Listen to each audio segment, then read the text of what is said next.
नमस्कार, मैं अभिषेक उपाध्याय। आप देख रहे हैं टॉप सीक्रेट। कभी कभी तो ऐसा लगता है कि जैसे हम एक बार फिर से 1947 से पहले के दौर में प्रवेश कर गए हों।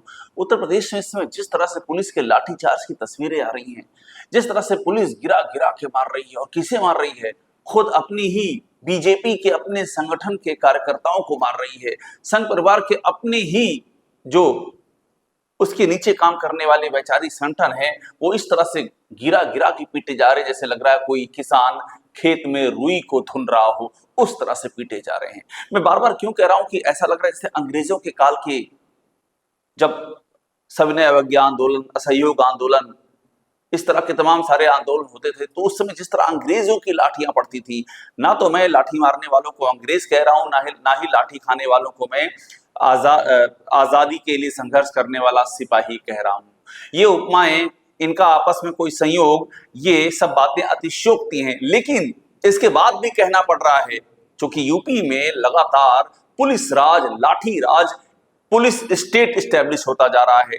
किसी की कोई सुनवाई नहीं। और जब बीजेपी के अपने कार्यकर्ताओं का यह हाल है, अभी तस्वीरें देखिए किस तरह से लाठीचार्ज की तस्वीरें हैं। यूपी के गाजीपुर का नौनहरा थाना, जहां पर बीजेपी के अपने कार्यकर्ताओं को लाइट बंद करके, थाने की, नौनहरा थाने के बाहर की लाइट बंद करके इस कदर पीटा गया है लाठियों दर लाठियों कि ऐसा लग रहा है कि उनको एक बार तो शायद ये लगा कि जैसे वो उत्तर प्रदेश में ना हो, वो किसी विपक्ष की सरकार वाले प्रदेश में जाकर के मुख्यमंत्री का इस्तीफा उसके घर में घुस करके मांगने की कोशिश कर रहे हो, और उसके बाद पुलिस ने गिरा गिरा कर लाठियों से पीटा है। ये अपने ही प्रदेश में, अपनी ही सरकार में और अपने ही बटेंगे तो कटेंगे का नारा देने वाले मुख्यमंत्री की सरपरस्ती में हो रहा है। इस वाक्य को समझ लीजिए, ये वाक्य बेहद ही भयावह है। और एबीवीपी के तुरंत बाद की तस्वीर, जिस तरह से आप ये तस्वीर भी आप फिर से देखिए, एबीवीपी के कार्यकर्ताओं को गिरा गिरा के पुलिस ने ऐसा मारा था लाठियों से कि हड्डियां टूट गई थी। उसके बाद अब गाजीपुर के नौनहरा थाने में ये पिटाई हो रही है बीजेपी के कार्यकर्ताओं की। और हमारी जानकारी ये है कि इसमें एक की जान चली गई है, सीताराम उपाध्याय उर्फ जोखू। मैं तस्वीर दिखा रहा हूं जो अभी जो जानकारी सामने आ रही है। जान पुलिस ने इस कदर मारा है, आप शरीर देखिए, पूरा शरीर लाल हुआ पड़ा है और इस व्यक्ति की जान चली गई है। मामला क्या था? एक बिजली के पोल को लेकर के दो पक्षों का विवाद था। वो पक्ष थाने पहुंच गए, थाने में उनकी सुनी नहीं गई, तो वहां पर शांतिपूर्ण प्रदर्शन करने लगे। और उसके बाद पुलिस को लगा कि ये कौन है, हुक्म उदूली कर रहा है, पुलिस के सामने प्रदर्शन करेंगे आप?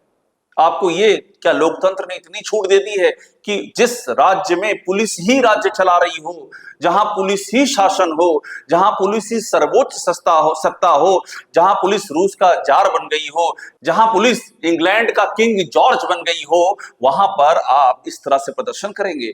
और उसके बाद पुलिस ने पूरी तरह से थूम दिया।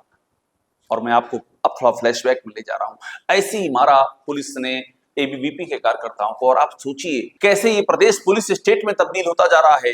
इतनी मार खाने के बाद भी एबीवीपी, जो संघ परिवार का अपना संगठन है, हाहाकार मच गया पूरे प्रदेश। क्या देश से एबीवीपी के लिए, एबीवीपी के जो पदाधिकारी हैं संघ परिवार के, वो सब आवाज उठाने लगे। और उसके बाद आज तक उन पुलिस वालों पर एक एफआईआर नहीं हुई, एक एफआईआर नहीं हुई। एबीवीपी ने चेतावनी दी, बड़ी शान के साथ दी कि अगर ये नहीं हुई, इनके खिलाफ एफआईआर, पुलिस वालों के खिलाफ अगर गिरफ्तार नहीं हुए, तो हम पूरे प्रदेश में आंदोलन का जैसे दावानल ला देंगे, पूरे प्रदेश में आंदोलन की सुनामी ला देंगे। लेकिन उन पुलिस वालों पर एक अदद एफआईआर तक नहीं हुई। ये हाल हुआ उसी प्रदेश में जहां पर बीजेपी की सरकार है और जहां पर संघ परिवार का एक संगठन एबीवीपी है। एक एफआईआर करने को तरस गई एबीवीपी।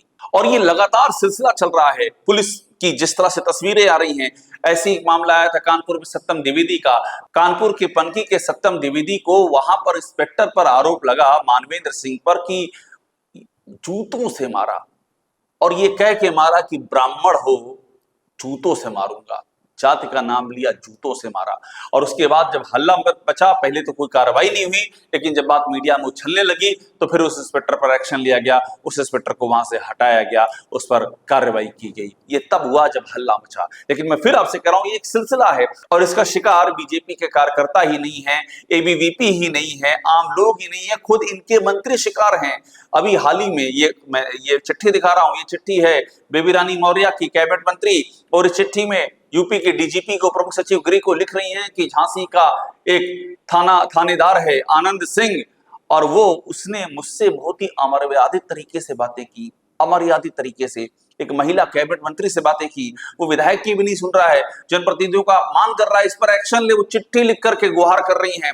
ऐसी एक तस्वीरें आई थी प्रतिभा शुक्ला का, वो भी एक मंत्री थाने के अंदर बैठ गई थी, अकबरपुर कोतवाली कानपुर देहात, और वहां पर भी आरोप लगा था कि पुलिस जो है जानबूझ करके लोगों को फंसाती है, फ्रेम करती है, और वो बैठी रही थाने में, धरना दिया, सब दिया, लेकिन उस पुलिस वाले पर एक एक्शन नहीं हुआ, वो आज भी वहीं पर मौजूद है। ये है योगी आदित्यनाथ के राज की तस्वीर।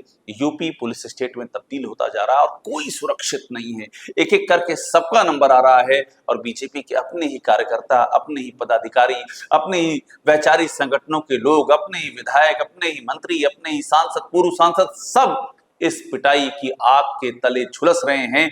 दो नाम और ले लूं, संजू बालियान का और नंदकिशोर गुर्जर का।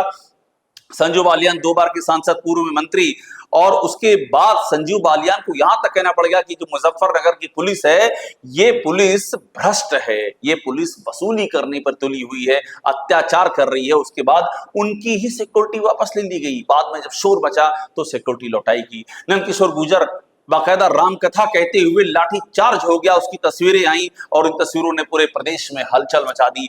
ये है योगी राज का हाल, और ऐसे में ये कहना कोई अतिशयोक्त नहीं होगी कि योगी आदित्यनाथ सिर्फ एक सिंबल है, he is a symbolic CM. Police ही इस प्रदेश को चला रही है, और लोकतंत्र के लिए इससे ज्यादा दुर्भाग्यपूर्ण तस्वीर दूसरी नहीं हो सकती है। टॉप सीक्रेट को देखते रहिए, लाइक कीजिए, इसे सब्सक्राइब जरूर कर लीजिएगा।